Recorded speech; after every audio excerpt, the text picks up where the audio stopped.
In this room here, Tracy Woodall, Sunshine, Frank is not here yet, Av, I love you Av, my Contessa, Shaniqua, a lot of people, Viv, and we did a simple basketball game. And from a basketball game of going on all 12 community districts, we met some leaders and some people that said, Shanika Charles, and it was like, from a basketball, I think I see some money. Somebody pick that up. Back. All right. See, that's the honesty.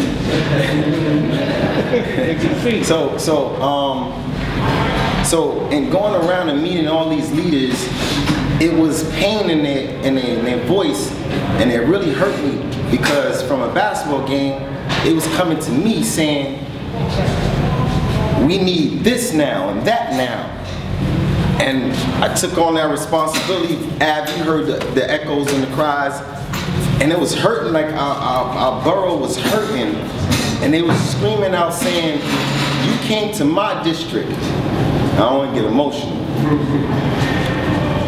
You came to my district, and you cared. And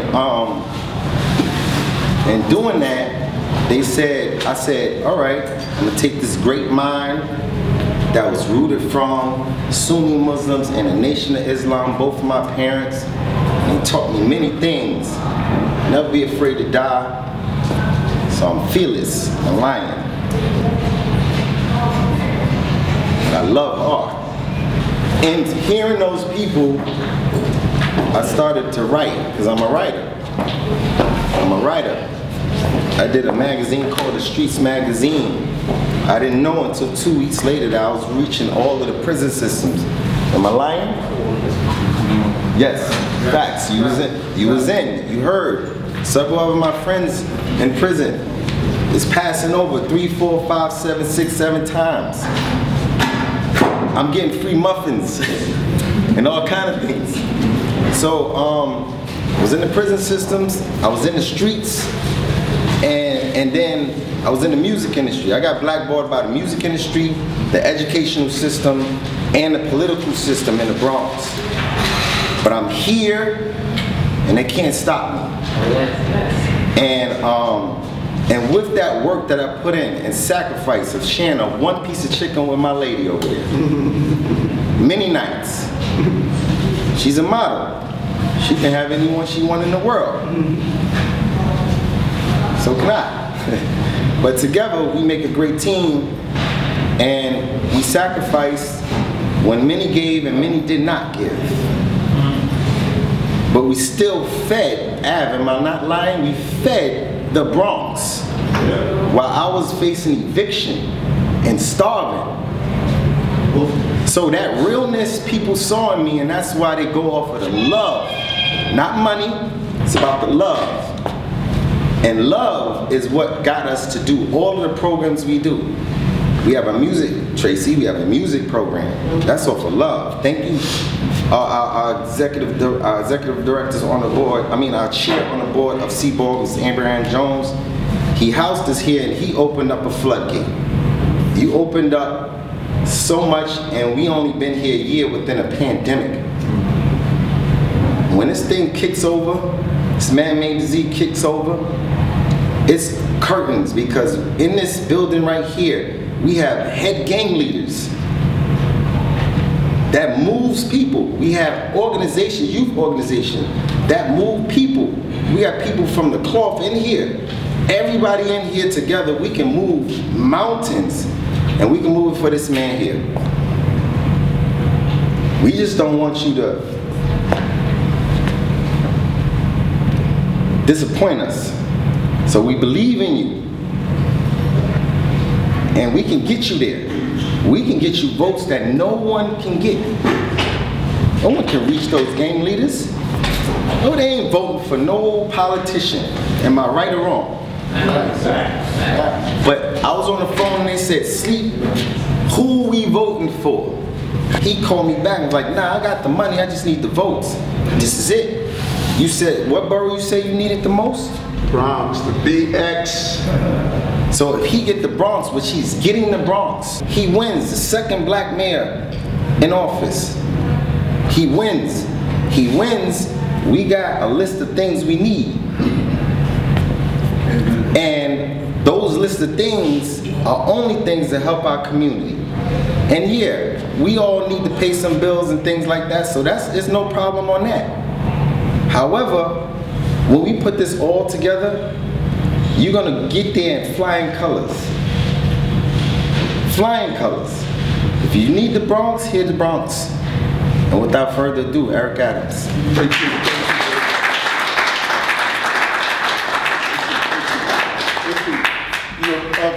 First and foremost, I want to say, brother, if you were broken down on the side of the road, the only one that would stop and give you a boost is me, another black man. Everyone else is going to drive by you.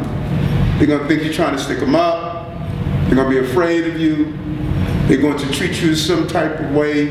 Only one that's going to pull over, open my trunk, take out a pair of cables, put it on your batteries and my batteries and give you a jump is another black man. That's just the way it is. There is nothing special about me. And I could just feel the energy when I walked in the room. By this moment in your lives, you're saying to yourself, we're just not trying to hear some more shit from somebody coming up in here. And I got it. But there's nothing special about me. I was a solid D student in school. Just barely hustling and scrambling. You don't gotta tell me about low pay. I was a dishwasher in a restaurant, just making enough money to get home so I could buy some Converse. You're gonna tell me about, being on the edge of homeless. I went to school every day from the age of 13 probably to 18. They used to call my family the garbage bag children because we used to carry a garbage bag full of clothing to school every day because my mom thought we were going to be thrown out. And she didn't want us to be embarrassed if we had to go live in a shelter somewhere. We would have a change of clothes. Worked in the mailroom and hustled to go through school. Taking remedial courses. Then being able to get my associates, my bachelor's, and my master's. I didn't want to go into the police department. I wanted to be a computer programmer. My brother and I were arrested at 15. The cops took us to the basement of the 103rd precinct and they kicked us repeatedly in our groin. Didn't even hit us anywhere else. And I was so angry, full with so much rage during that time. And I remember going home and my mother saying to me, let me tell you something, baby. If you're fortunate to live long enough, you're going to be misfortunate to experience pain. Turn pain into purpose. Take your dark moments and don't look at them as burials. Look at them as plantings. And that inspired me from what she said, and it stayed with me forever because throughout this journey, I've been to some dark places. But never turned those dark places into burials. I always turned them into plantings. And that's the life that I have lived. And I'm committed to what I'm doing. And listen, you have to be out of your mind to be a black man and run for mayor in the city of New York. Let's be clear on this. The number of assaults and incomings and attacks that I get every day, I'm under scrutiny and attacked. Every day. And when those civil rights leaders came to me and said, Eric, we want you to go into the police department and fight from within. That was right around the time that Eleanor Bumpus was killed. It was that thought of going into the agency that traumatized me. I could not see a police car without thinking about that beating. I could not hear a siren. I couldn't even see that old sitcom, Adam 12. Every time I used to sit down and think about that all the time. I still think my brother today is going through some psychological issues because of what happened in that precinct. Traumatized all his life. A grown man is still experiencing the trauma. And I would have been still experiencing that trauma if it wasn't for those civil rights leaders that told me to go into the police department and to fight from within. Every day when I was a cop, they didn't fucking fire me yet. Because I was in there on a mission. My goal was not to do 22 years. My goal was to go in there, raise hell about the racism we saw in our community. Then when I got there, I saw how much violence we had in our community. So then it became a dual battle of how do we deal with safety and justice at the same time. And it was during that time that I met Bill Lynch, the former deputy mayor. And Bill Lynch was the one that planted the seed in me over 24 years ago of running for mayor. A lot of cats are running now in this race. They woke up and decided they wanted to be the mayor. This has been a 24-year journey for me. Bill Lynch told me when I told him, I said, listen, why are black and brown folks catching so much hell? And then once I saw it as a person on the street, I realized that we could turn the city around. And I went to Bill Lynch and I said, Bill, we don't have to live the way we're living all the time. And he says, Eric, if you want to be mayor, you have to, number one, you have an associate's degree. You can go back to school and get your bachelor's degree. I went back that night and got my master's, 2 classes at a time. My son was born and I stayed true to it and just kept committed. It took me 14 years.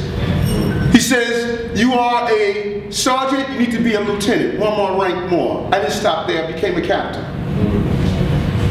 You know, I'm never gonna beat you with brilliance, I'm gonna beat you with endurance. He says, you need to become a state lawmaker to learn how to write laws.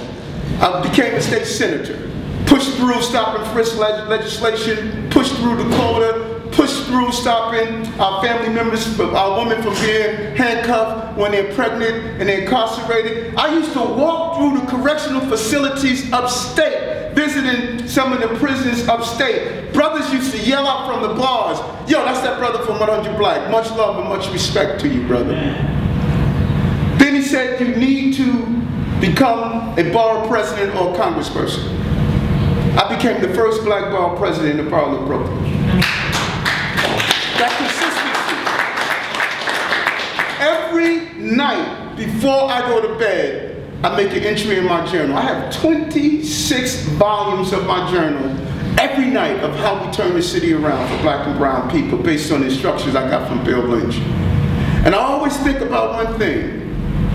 When we were arrested that day in the 103rd precinct, Mommy came into that precinct leaning on her cane, carrying the Bible, watching those cops laugh at her, looking at her clothing, just barely able to speak to them. You know how it is for our mothers when they walk inside these precincts.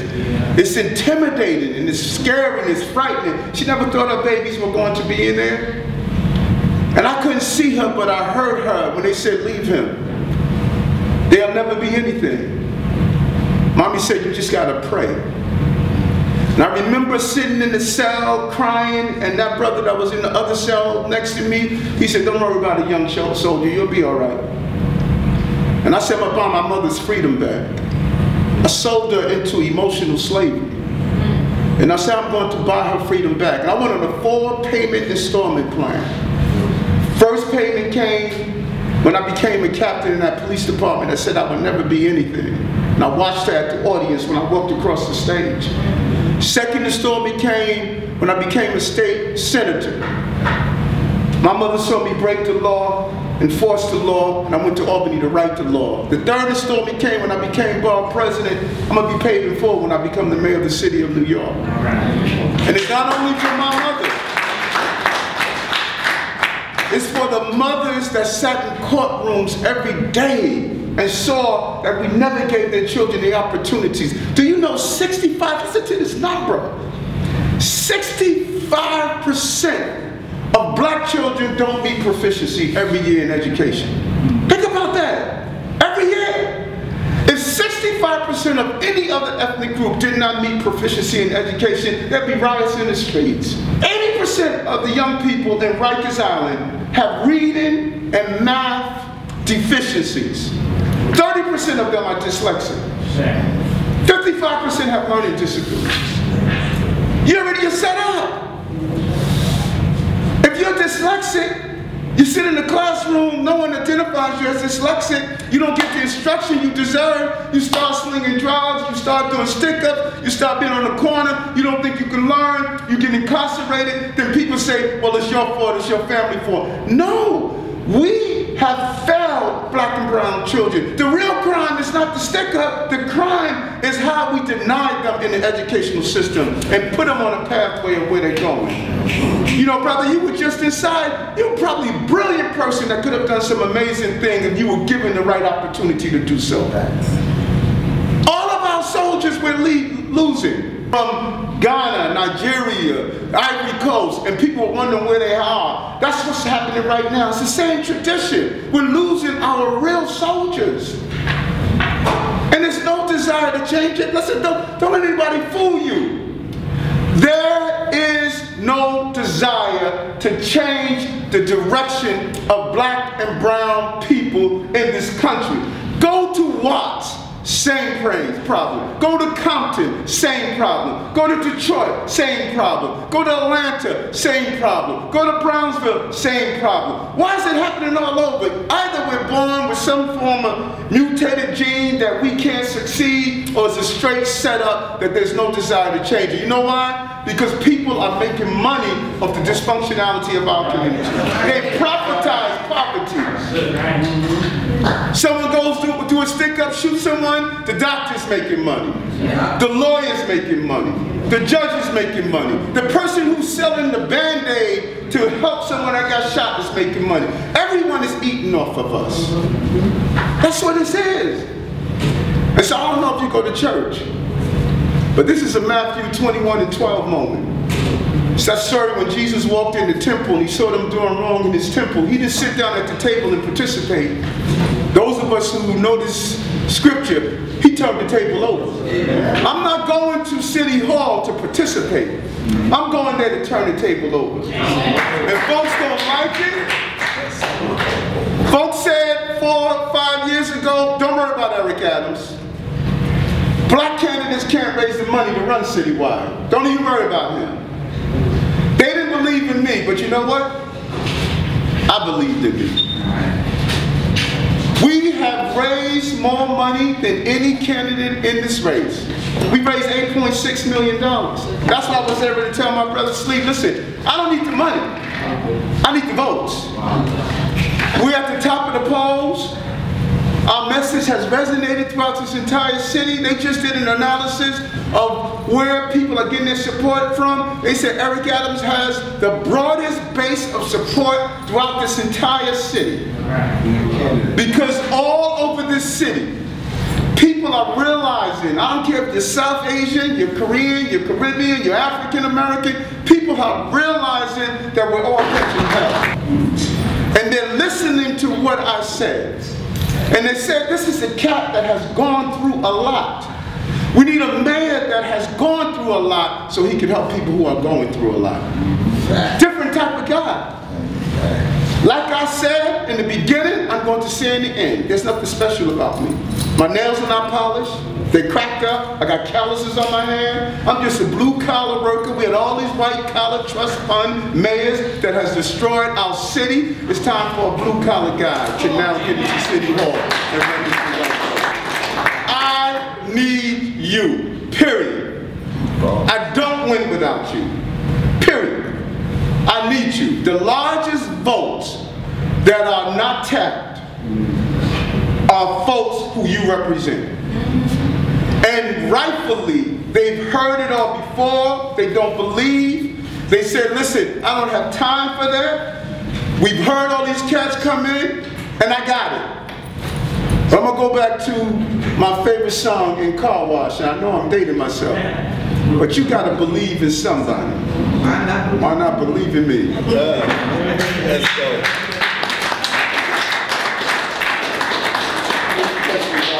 Oh man. Yo. And I just brought people who believe. Brianna was a intern in my office. She went and volunteered. She put together my entire fundraising operation. Never did it before, just believed. And she was the one that was able to have us raise $8.6 million.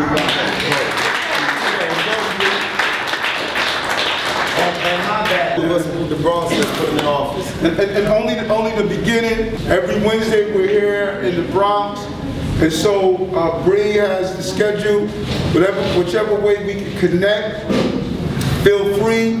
And you know, I especially want to speak to some of the brothers who are formerly inside because we need a real re-entry program where we can connect with people in a real way. And so whatever you can do, Slick.